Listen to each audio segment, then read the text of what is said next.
Bienvenida a nuestra audiencia. El Colegio Libre de Hidalgo, dentro de su propuesta de ecosistema de colaboración social y de socializar los temas de la agenda política y económica que afectan a la población en el Estado, mantiene esta idea de hacer sus conferencias de manera virtual.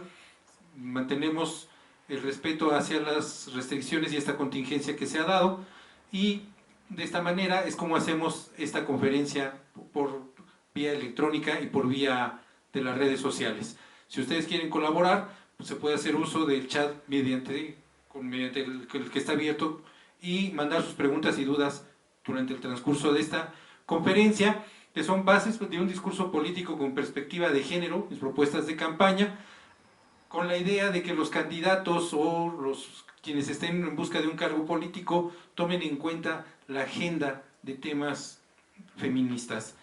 Para hablar de este tema contamos con la colaboración de la doctora Georgina Ortega Luna. Ella es egresada de la Universidad Autónoma del Estado de Hidalgo, donde realizó los estudios del doctorado en Ciencias Sociales. Realizó una estancia de investigación en la Universidad de Santiago de Compostela, España. Es maestra en Ciencias Sociales y estudió la licenciatura en Ciencias de la Comunicación por la misma institución. Cuenta con la certificación en competencias de metodología de la investigación y un diplomado en redacción. Ha publicado diversos artículos como Apropiación y naturalización de la violencia de género y los micromachismos en jóvenes universitarias a partir de 50 sombras de Grey. Influencia de los medios de comunicación sobre el aspecto físico de las mujeres jóvenes. Reproducción de estereotipos en Internet.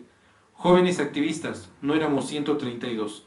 Enrique Peña Nieto, el discurso de la seducción. Canciones a la influenza.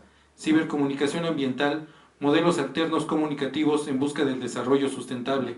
Y cuenta con publicaciones diversas en los periódicos El Independiente de Hidalgo, Cultura versión teotihuacana y Vanguardia Policiaca, desde mayo de 1997 hasta la actualidad.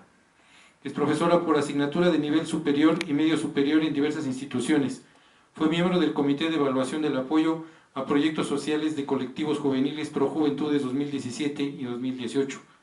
Ha participado como asistente y ponente en diversos congresos, cursos, foros y jornadas a nivel nacional e internacional, así como en la lectoría y asesoramiento de tesis a nivel superior y posgrado, y es docente en el Colegio Libre de Hidalgo en la licenciatura y el posgrado.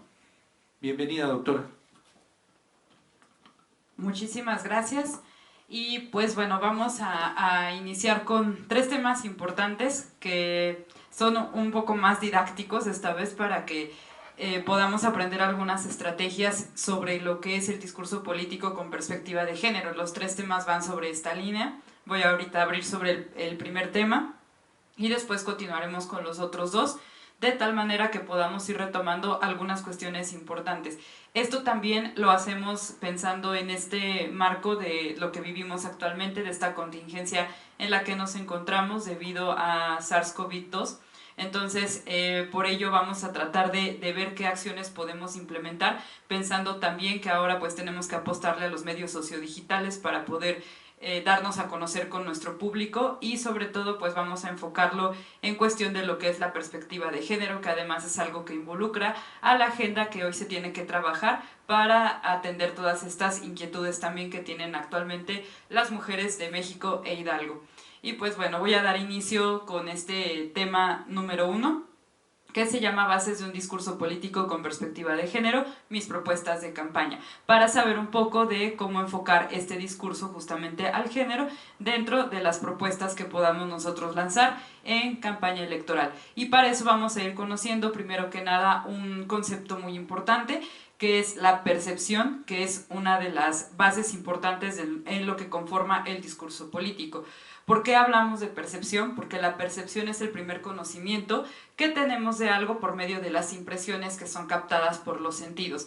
Esto va en relación con lo que nosotros recordamos, con estas frases de la primera impresión es lo que cuenta. Eso es lo que tiene que ver con la percepción, lo que nosotros generamos en esas otras personas, lo que ellos creen, piensan y hasta escuchan de nosotros, va a hacer que se modifique la manera en la que ellos también piensan algo acerca de quiénes somos. Esta percepción siempre va a ser de carácter subjetivo y va a depender de factores internos y externos. ¿Cuáles son esos factores? En primer lugar, el factor externo, que tiene que ver con el ambiente, el sonido, los colores, ese lugar en el que nosotros nos presentamos y que también va a influir en la forma en la que ese público piensa de nosotros. Digamos, en un factor externo, cuando yo presente a lo mejor un primer discurso político, pues puede ir pensado en dónde van a estar las personas y va a influir, por ejemplo, si ese día el clima era agradable, si de repente llovió y las personas no tenían una manera de cubrirse de esa lluvia. Todos esos factores van a permear en la percepción que se tiene sobre nosotros. Pero también están los factores internos, que son los que más van a pesar dentro de esta percepción. La psicología, las creencias, los valores, la predisposición que tenemos también nosotros sobre algo, el que me han dicho las otras personas de ese individuo, de ese sujeto que se va a presentar, el que ha dicho acerca de los temas que a mí me interesan. Ahora que voy a ir metiendo esto de la perspectiva de género aquí dentro de este tema, es importante ello, ¿no? Saber en qué momento a lo mejor nos hemos equivocado al momento de decir un discurso y a lo mejor he hecho algún chiste machista, he hecho algún comentario fuera de lugar, porque eso va a estar involucrado en la percepción de los sujetos toda vez que yo lance mi discurso político. Otra de las cosas importantes que van a estar jugando un papel es lo que tiene que ver con la persuasión. La persuasión, que además es ese factor que va a mover a nuestro discurso político para que nosotros logremos convencer a los receptores de que somos la mejor opción y de que además somos quienes vamos a poder atender esas demandas y necesidades que ellos tienen. La persuasión es la influencia sobre las creencias, acciones, actitudes, comportamientos, intenciones y también emociones de los individuos. Cuando logramos que la persuasión funcione correctamente, entonces vamos a lograr que también el receptor empate con ese discurso que yo estoy generando, que yo estoy construyendo y que por lo tanto va a poder funcionar para que ellos actúen en consecuencia. ¿A qué me puedo referir? En el proceso político electoral evidentemente se trata de una campaña política y en esa campaña lo que tengo que lograr es que el receptor concuerde con aquello que yo le estoy diciendo, se adhiera a mi ideología y entonces puede emitir un voto a favor. Para ello, la persuasión tiene también la base aristotélica de lo que aquí vemos, estos tres conceptos que son el logos, el ethos y el pathos. El logos, que son todos los argumentos lógicos que yo voy a brindar a través de mi discurso. Esos argumentos lógicos que muchas veces, por ejemplo, pueden estar basados en una cifra, en una estadística, pueden estar basados en autores que yo utilice, pueden estar basados en la realidad incluso visible que tienen los sujetos. Está el ethos, que es la credibilidad, cuáles son esos elementos también contextuales que le van a dar credibilidad a mi discurso, y el pathos, que son las emociones en el receptor. Nosotros en el discurso apelamos a esas emociones, a que la gente vea que yo realmente estoy involucrada en los temas de los que yo voy a hablar y eso haga que influya mi discurso político. Ese discurso influye dentro de un escenario que es la comunicación política, porque obviamente también pensado en lo que les decía, este marco también de la contingencia, obviamente vamos a requerir de los medios, que son los principales difusores de ese discurso, y por lo tanto conviene recordar qué es la comunicación política. Y Bolton nos habla de que la comunicación política es aquel elemento que se conforma a partir de la participación de los políticos, los ciudadanos y los medios de comunicación o medios sociodigitales. También añado también este concepto porque es muy importante recordar que los medios dentro de Internet se consideran como un soporte digital en el cual vamos a difundir información. No funcionan como medio de comunicación masiva porque Internet no es una empresa como tal que esté buscando difundir cierta información, pero sí es un soporte en el que están también involucrados los medios de comunicación. Además, la comunicación política parte de la práctica de una comunicación que ha consistido siempre en brindar una especie de espectáculo. Suena un poco frívolo este término, pero que al final brindamos ello a la opinión pública. Uno, que sea atractivo y que impacte a los receptores a través de la persuasión. ¿Con esto a qué se refiere Berrocal? No a que armemos un circo a través de nuestro discurso, sino que seamos tan astutos para que ese discurso impacte en pocas palabras y en aquello que al receptor va a llamar la atención en su contexto para que se pueda adherir a nuestro discurso. Ahora, ese discurso que menciono en cuestión de lo que nos corresponde en esta serie de tópicos es la perspectiva de género. Y para ello primero tenemos que entender qué es la perspectiva de género. La perspectiva de género se entiende como un conjunto de mecanismos y herramientas que van a incidir en los sistemas socioculturales, planes y programas, leyes, acciones públicas, bienes y servicios que tienden a desmontar y eliminar las inequidades y toda forma de subordinación y dominio entre los sexos. ¿Y esto a qué se refiere? A que dentro de la perspectiva de género lo que buscamos es ir difuminando poco a poco esa serie de mecanismos que hacen que haya desigualdad entre esta construcción binaria, sexo-género de hombres y mujeres, porque además estructuralmente, y como lo menciona la definición desde lo sociocultural, vemos también esas diferencias claves marcadas, ¿no? Desde el momento en el que hay un comportamiento en el que de la mujer se espera algo y del hombre se espera también algo, el que sea proveedor, el que sea fuerte, y ella que sea sumisa, que haga labores domésticas, que se case, que sea madre, etcétera. Todos estos roles conforman también todo el marco jurídico, legal, de bienes y servicios, de políticas públicas, etcétera, que están presentes en nuestra sociedad. Y por lo tanto, debemos tratar de que todos esos discursos que generamos vayan encaminados a esa perspectiva de género, y desde las palabras hasta las acciones vayamos difuminando poco a poco esas brechas de desigualdad que existen entre hombres y mujeres. Ahora bien, ¿cómo construyo mis propuestas con perspectiva de género? Eso es muy importante, porque a veces no estamos tampoco involucrados e involucradas en saber cómo construimos justamente esas palabras y esa serie de propuestas encaminadas a pensar en esa perspectiva de género, tratando de lograr la igualdad. En ese sentido, Cassés nos refiere a que esas propuestas con enfoque de género van a responder a la necesidad de integrar a las mujeres, realmente integrar, no solamente en un imaginario, sino en la práctica real, integrar a las mujeres al desarrollo, reconociendo que las mujeres viven aún en condiciones de dependencia, subordinación, exclusión y discriminación, debidas a prácticas sociales y también concepciones culturales ancestrales que las determinan y cuyo arraigo hace parecer su transformación como algo casi imposible. Esto es muy importante de considerar. Para empezar, estos términos que vienen en la definición de Cassés son muy importantes. Dependencia, que es uno de esos factores que las mujeres todavía viven, desde la dependencia económica hasta dependencia emocional, por ejemplo, las cuestiones de subordinación que están implícitas, la exclusión en la que viven también estructuralmente las mujeres, y toda esa discriminación e incluso doble discriminación que todavía se vive, ¿no? Una mujer que está, por ejemplo, en una condición de situación de vivir en una comunidad indígena y además en su condición de ser mujer, va a sufrir siempre una doble discriminación. Una vez que somos conscientes de esas desigualdades existentes, podemos empezar a pensar en esas propuestas con perspectiva de género, porque entender que existen las desigualdades y no hacer oídos sordos de ellos es lo que nos va a ayudar a que podamos construir un mejor camino para poder incluir a las mujeres. Las propuestas con perspectiva de género tienen la finalidad de establecer políticas públicas con perspectiva de género una vez que nosotros logramos, por ejemplo, acceder a un cargo de elección popular o algún puesto en el que podamos nosotros ayudar a las mujeres. Esas políticas públicas con perspectiva de género se definen como las acciones concretas encaminadas a atender las necesidades diferenciadas de mujeres y hombres, reconociendo las inequidades que existen basadas en el género.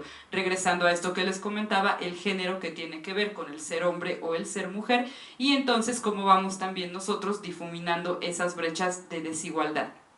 Como base, que es lo que corresponde a este módulo y de lo que hablábamos, las bases que tienen que ver con las propuestas de perspectiva de género deben atender a las demandas principales que se presentan dichas por las propias mujeres. Aquí voy a hacer mucho ese énfasis. ¿Por qué? Porque a veces también nosotros asumimos que las mujeres necesitan X o Y propuesta, ¿no? Que a lo mejor ellas están esperando que yo construya una escuela específicamente para que las mujeres estudien ingenierías y no estudien en ellas los hombres, pero es realmente lo que las mujeres quieren.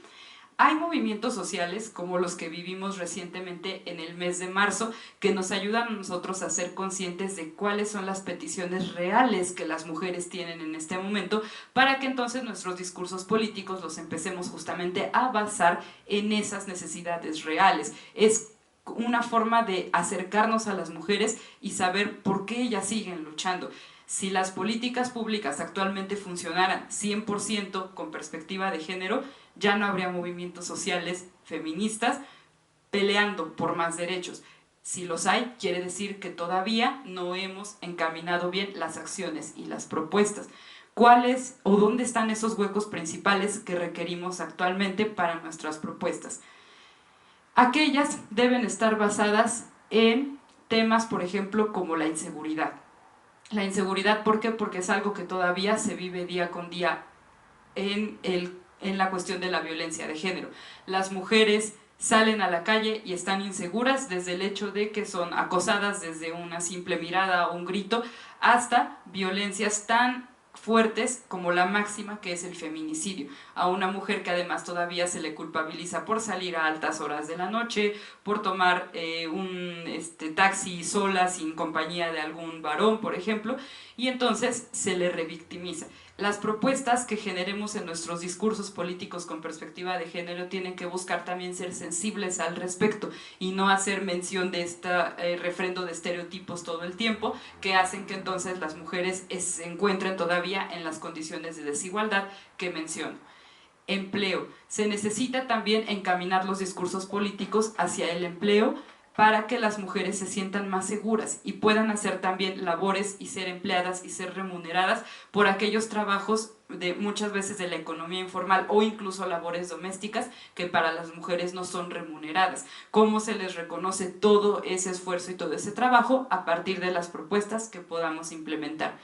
Propuestas encaminadas al abuso, acoso, maltrato y violencia hacia las mujeres, hacia la discriminación y doble discriminación de la que les hablaba, hacia problemas relativos a las relaciones entre géneros, por ejemplo, las mujeres qué tanto pueden acceder a otro tipo de puestos, de cargos o aspirar incluso a ellos, derechos de salud y salud reproductiva, propuestas encaminadas a una mejor economía de las mujeres, a mejor acceso y mayor acceso a la educación. Y les digo, pensémoslo también en función de nuestros grupos vulnerables, porque a veces también somos un poco egoístas en el sentido de pensar, pero ahora ya todas pueden estudiar la universidad, pero todavía tenemos muchos grupos vulnerables que no tienen ese acceso a la educación.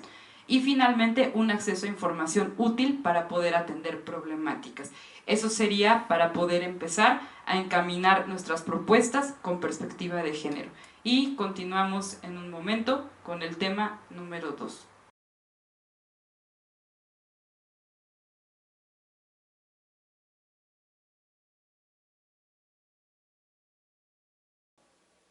Muchas gracias por seguir aquí y ahora vamos a continuar con el tema número 2 de esta serie de clips de discurso político con perspectiva de género.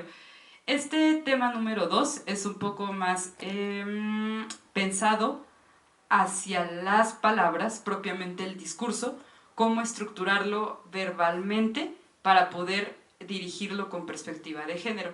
El tema se llama Lenguaje inclusivo y los deícticos, cómo involucro la perspectiva de género en el discurso político. En un momento voy a explicar todo esto del lenguaje inclusivo y los deícticos, pero aquí vamos a aprender esta parte sintáctica, cómo estructurarla para que el discurso lleve esta perspectiva de género. Lo primero que vamos a entender y a desmitificar también es el lenguaje inclusivo. Voy a empezar primero con una reflexión, porque también en ocasiones hay quien me ha dicho, es que el lenguaje inclusivo entonces no es decir todes o decir todos con arroba o con X, ¿no? Sino que es a incluir a los que hablan con lenguaje de señas o braille, pero esos son sistemas lingüísticos diferentes, son lenguajes aparte. El lenguaje inclusivo es aquel que busca que todas las personas involucradas en un contexto estén presentes dentro de las palabras. Vamos a hablar justamente de eso. El lenguaje inclusivo, que también es conocido como el lenguaje no sexista, es la forma de hablar estructurando la gramática de tal manera que tanto el género femenino como el masculino estén insertos en las expresiones que se utilizan habitualmente. ¿Por qué lo menciono también? Porque el lenguaje castellano es un lenguaje también que estuvo diseñado en primer lugar para ser inclusivo a los hombres, en el sentido de hablar en masculino siempre cuando hacemos generalizaciones.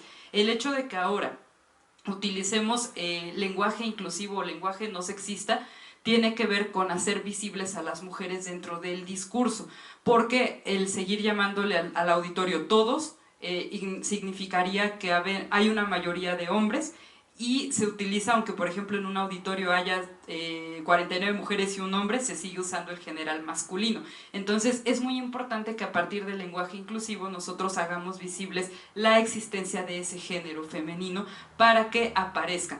En alguna conferencia que también van ustedes a ver conmigo, yo les hacía mención de algo muy importante, por eso vamos a entender la importancia del lenguaje inclusivo. ¿Por qué? Porque de pronto incluso en los documentos oficiales, anteriormente, y revisen las primeras ediciones de nuestra Constitución Política, había un reconocimiento a los ciudadanos, pero no a las ciudadanas, y eso entonces legitimaba ciertos mecanismos de opresión hacia las mujeres. Por eso es importante empezar a entender por qué usamos lenguaje inclusivo.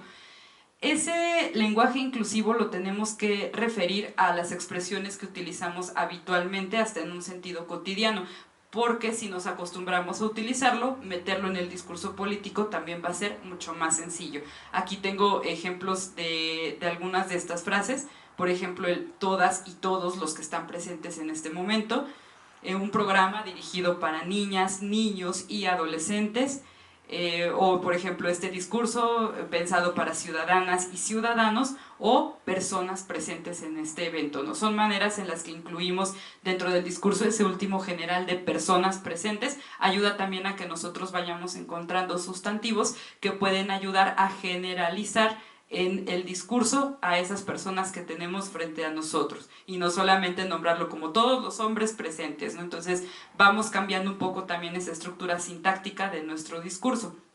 Vamos con otro término que les presenté en el tema, que eran los deícticos. Esto proviene de un concepto que se llama deixis, y que esto significa el cómo las lenguas codifican o gramaticalizan rasgos del contexto de comunicación o eventos del habla. Este término, que seguramente será nuevo para muchos de nosotros, va a significar también que debemos cuidar la manera en la que a veces una simple palabra funciona para referir algo en el discurso. Voy a hablar un poco de la gramática del español. Por ejemplo, no es lo mismo decir escuché un ruido a decir escuché un ruido muy fuerte, o decir se escucha un ruido muy fuerte.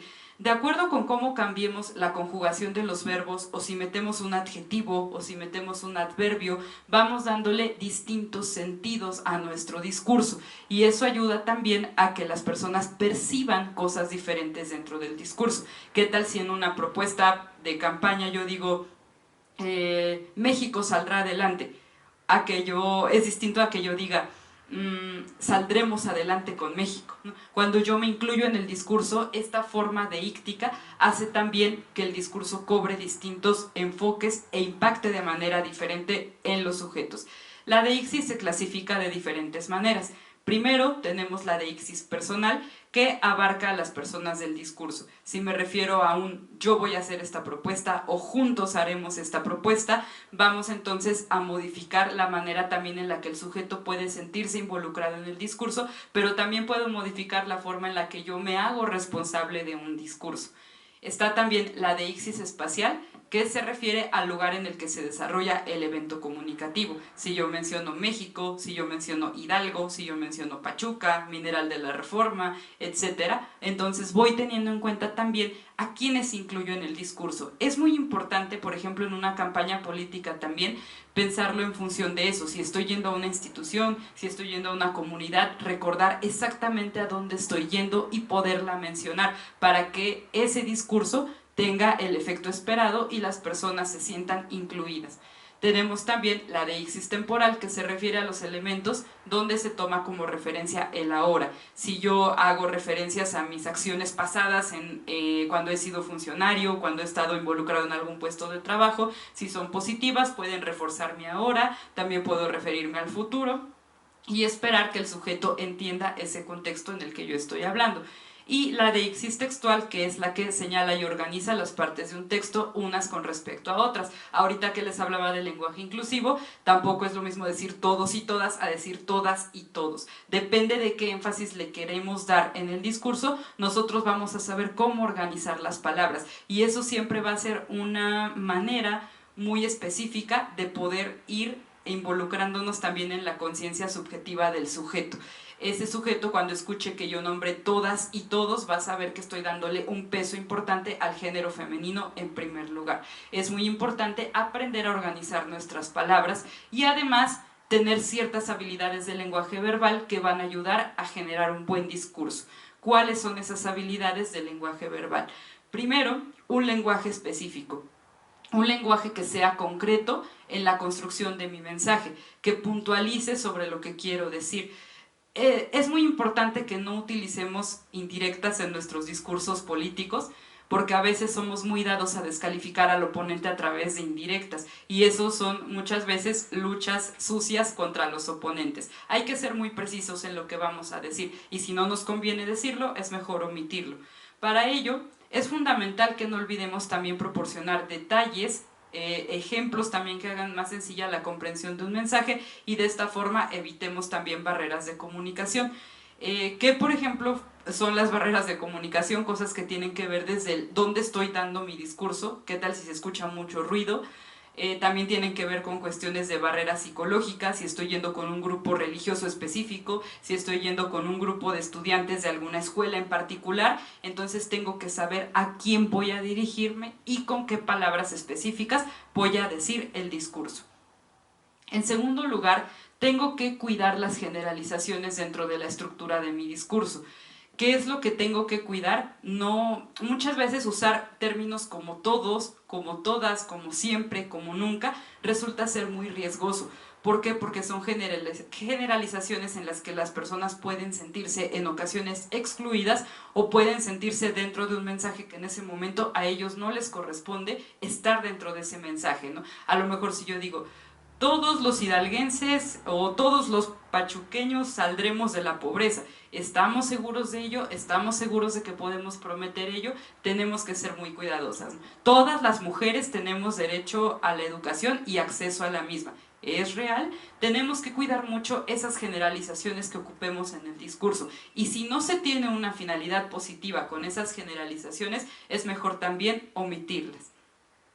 En tercer lugar, tenemos que hablar de acuerdo con el contexto discursivo del oyente. También el contexto discursivo se refiere a dónde está parado el oyente. Si yo voy a dirigir un discurso en Pachuca y después voy a moverme a Atlapexco a dar un discurso, va a ser diferente la forma en la que voy a tenerlo que estructurar, porque también mis receptores y mis oyentes están en un contexto diferente, están en un municipio distinto y están con contextos y con actividades incluso socioculturales también diferentes. Es muy importante también que yo me adapte al tipo de lenguaje que voy a utilizar. Tampoco es lo mismo si voy a dar un discurso político con los empleados de la construcción de un nuevo distribuidor vial, así voy a dirigirme con los médicos de un laboratorio. Es muy diferente y tengo que adaptar ese discurso a cada una de las circunstancias que se presentan. Pero algo muy importante que tenemos que considerar es que el lenguaje debe empatar con las acciones. Y aquí esto es algo también muy importante a considerar, sobre todo pensando en cuestión de perspectiva de género. ¿Por qué? Porque todavía nos falta mucha deconstrucción. Este término de construcción hace referencia a cómo voy desmenuzando lo que soy para entender dónde yo también tengo interiorizadas violencias, por ejemplo, hablando en cuestión de género, que es el tema que corresponde, pero esas violencias a veces en un simple chiste, como les decía también en el módulo 1 que vimos, en un simple chiste a veces se me va, ¿no? Así como de, ay, dije algo que tenía que ver con las faldas de las mujeres, ¿no? O dije algo que tenía que ver con las mujeres que viven una vida sexual libre, ¿no? Entonces, de pronto, esas palabras tengo que ser consciente de ellas, de cómo las dije, para que entonces cuando yo elabore también un discurso con perspectiva de género, este sea coherente con lo que quiero decir. Siempre las acciones deben empatar con aquello que estoy diciendo.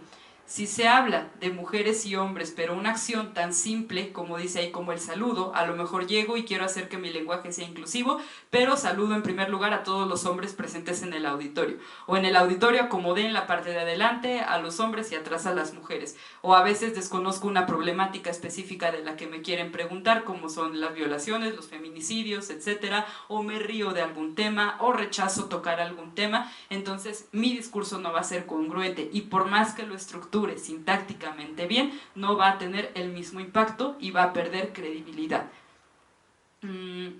También algo importante que debemos considerar es, tomando en cuenta a todo ese auditorio, a todo el contexto, la ideología y el poder, cómo impactan dentro de la estructura de ese discurso que yo quiero manejar. Para empezar, en la ideología nos referimos a la necesidad de transmitir y lograr la legitimación de las mismas, considerando el escenario y el contexto. Obviamente, si quiero hacer un discurso con perspectiva de género, necesito informarme, necesito empaparme de qué significan hoy en día estos conceptos, estas ideologías, para que yo pueda impactar correctamente en el escenario al que quiero llegar. Tomando en cuenta el poder, el fin es obtenerlo para rectificarlo y poderlo conservar, obviamente siendo siempre congruente con nuestras acciones. ¿Por qué razón? Tampoco sirve de nada haber hecho un excelente discurso y en el momento en que yo ocupe mi cargo como funcionario o funcionaria, entonces en ese momento me olvide de esos discursos y vuelva a caer en las mismas repeticiones y reiteraciones de siempre en cuanto a las desigualdades dentro del discurso y dentro de las políticas y acciones que nosotros empleamos. Y además, este impacto se va a lograr siempre a través de las distintas maneras en las que transmitimos ese discurso, sea oral, sea escrito o sea también visual. Ese sería nuestro módulo 2.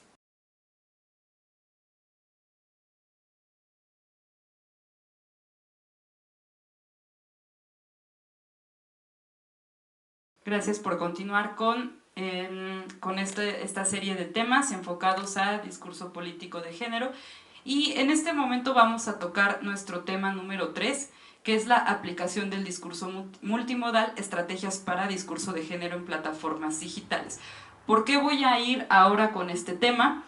Justamente por la situación que estamos viviendo en este momento, de incertidumbre, una situación también en la que no sabemos de pronto cómo utilizar los espacios digitales para poder empezar a darme a conocer con los sujetos que más adelante van a reconocerme, a votar por mí, etcétera, y qué tengo que hacer para lograr impactar dentro de los entornos digitales a través de mi discurso, y más tomando en cuenta unos datos interesantes que les voy a dar en un momento.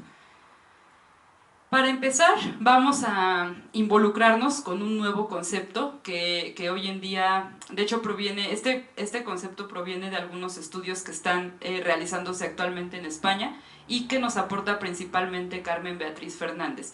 Este término, que es la ciberpolítica, nos hace referencia a cómo a través de los medios sociodigitales vamos nosotros haciendo labor política. Y la ciberpolítica les corresponde tanto a los actores políticos como también a la opinión pública.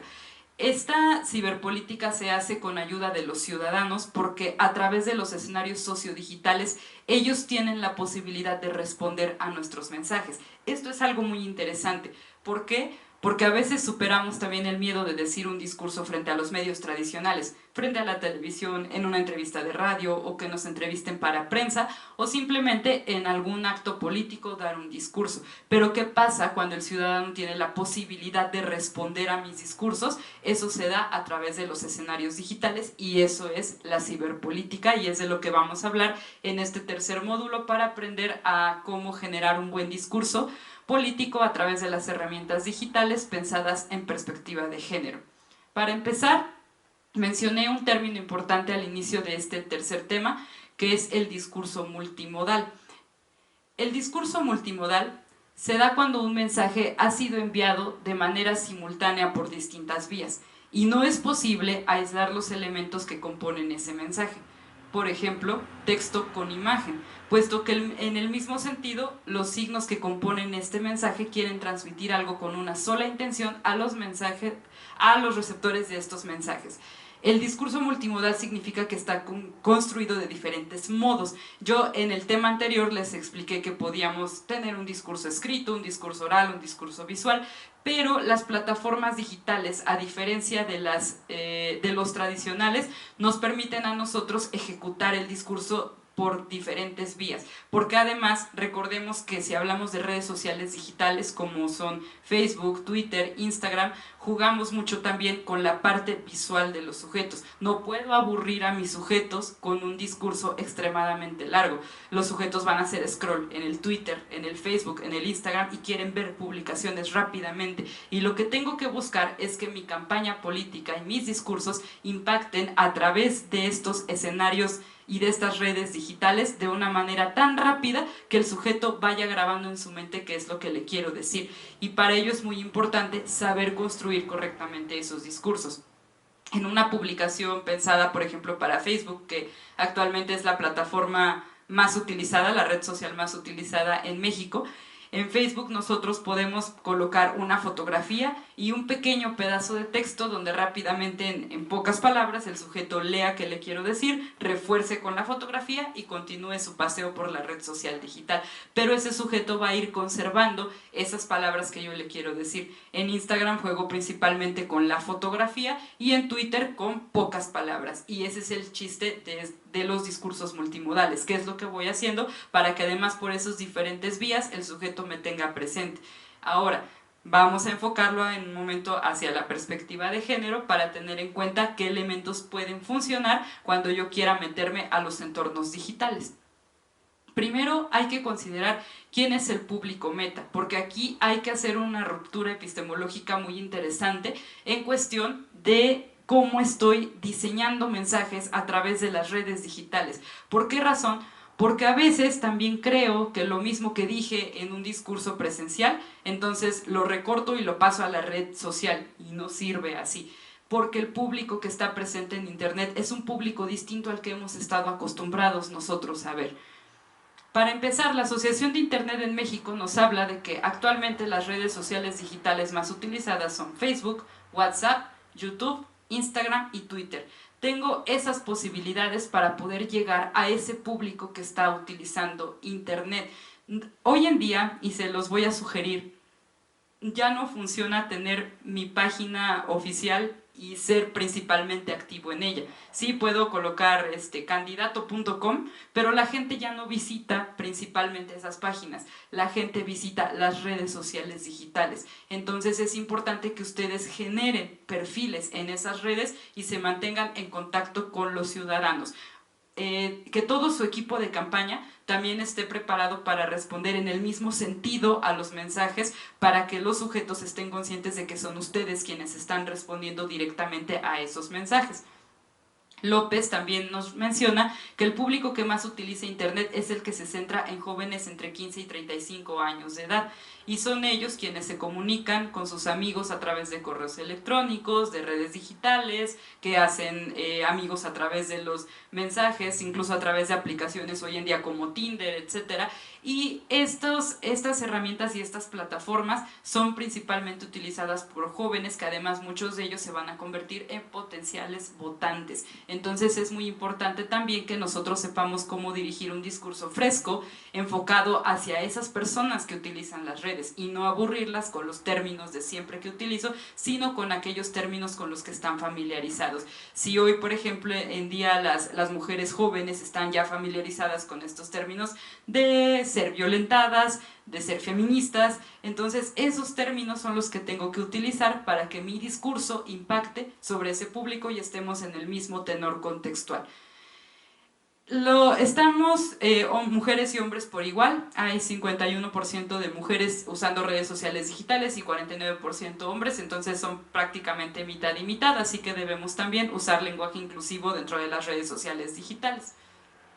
¿Qué es el discurso político?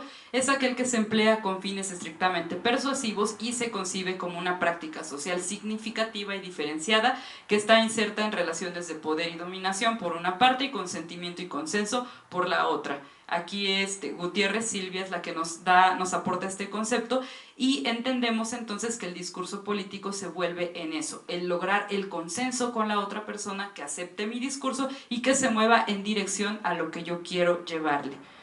El discurso político, nos dice Jiménez, en sentido estricto, es el discurso producido dentro de la escena política, es decir, dentro de los aparatos donde se desarrolla explícitamente también el juego del poder, y ahí es a donde nosotros tenemos que involucrarnos para llegar a ese público receptor. El discurso político impacta cuando se encarga de transmitir y reforzar ideologías. El discurso político es la marca o huella de alguien a quien la sociedad asume con un respaldo de autoridad para darle crédito a lo que dice y de esta forma reconocerlo como un líder. Ustedes tienen que ser también astutos para que ese discurso dentro de los escenarios digitales haga que los seguidores que ustedes tengan se conviertan en eso, en seguidores que además compartan y les ayuden a hacer la campaña.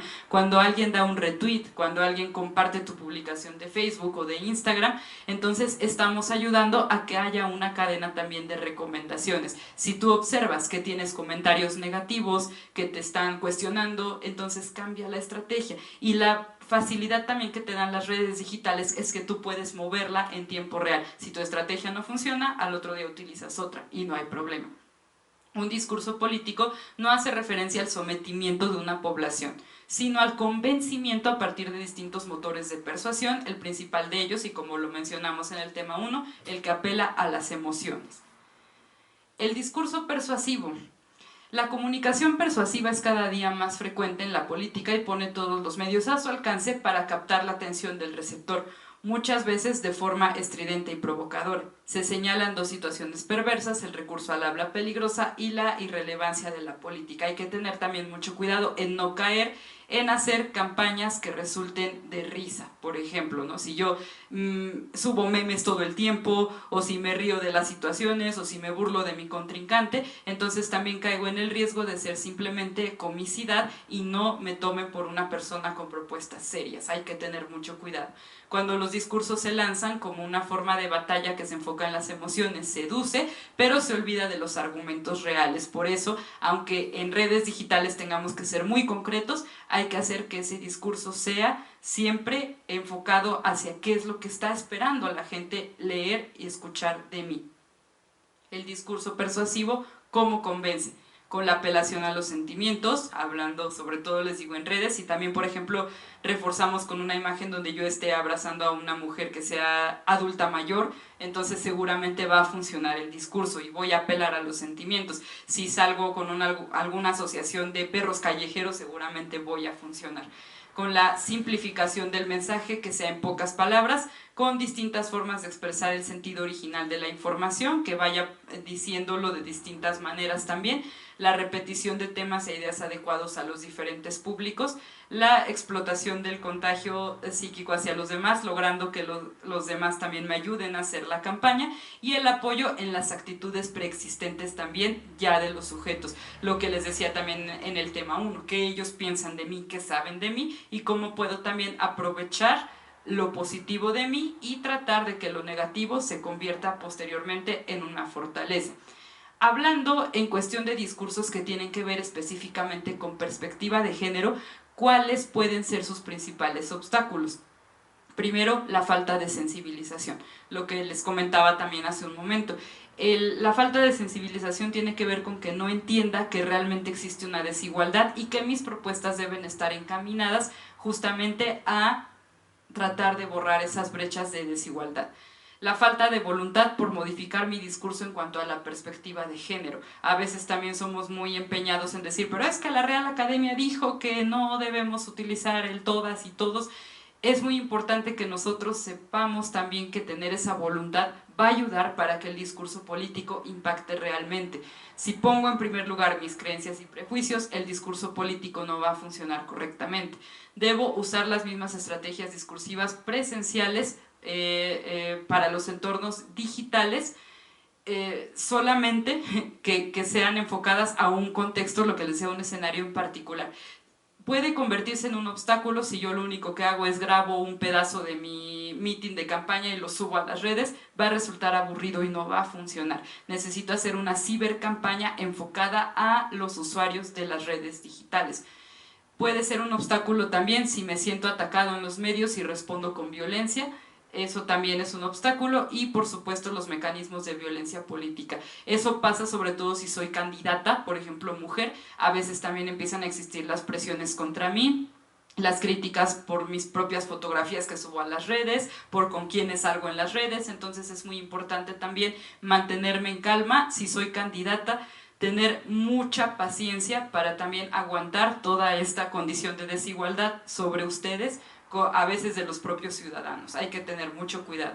Obviamente cuídense mucho también de todos los perfiles falsos que se van a crear, que les van a atacar, que van a tratar de desmeritar y demeritar y desprestigiar la campaña, para que ustedes puedan salir adelante de ello.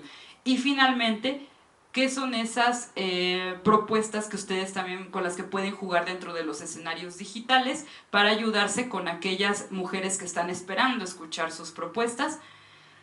Exigir una fiscalía especializada en delitos de género y estrategia clara contra los feminicidios. Eso es algo que nos han hecho las mujeres en sus últimas peticiones, ahora en estos movimientos que tuvimos en marzo.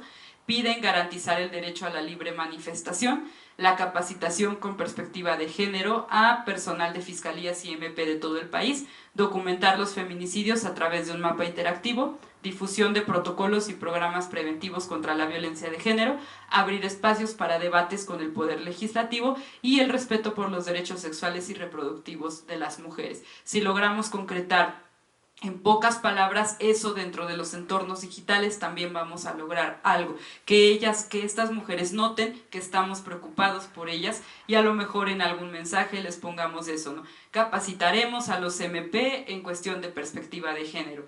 Habrá respeto por tus derechos sexuales como mujeres. Entonces logras poner eso, logras poner una fotografía y tu discurso va a ser mucho más impactante. Ahora que lo sabes, trata de empezar a aplicar esto dentro de estos escenarios digitales, dentro de estos entornos, y también no permitas que estas situaciones como las contingencias hagan que estos temas se reduzcan y que parezcan menos importantes. Tienen que estar presentes en tu agenda y funcionará para que seas un candidato exitoso. Mucho éxito justamente en tu campaña y muchas gracias.